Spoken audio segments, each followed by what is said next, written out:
செங்கல்பட்டு மற்றும் குத்தம்பாக்கம் பேருந்து நிலையங்கள் வரும் ஜனவரி மாத இறுதியில் மக்கள் பயன்பாட்டிற்கு கொண்டு வரப்படும் என அமைச்சர் சேகர் பாபு தெரிவித்திருக்கிறார்.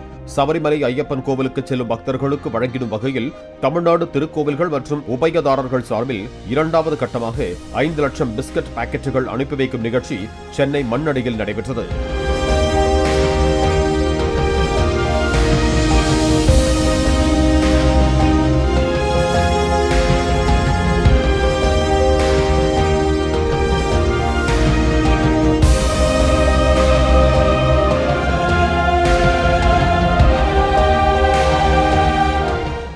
பிளே ஸ்டோர் மற்றும் ஆப் ஸ்டோரில் இருந்து பாலிமர் செயலியை QR கோடு மூலம் பதிவிறக்கம் செய்யுங்கள்.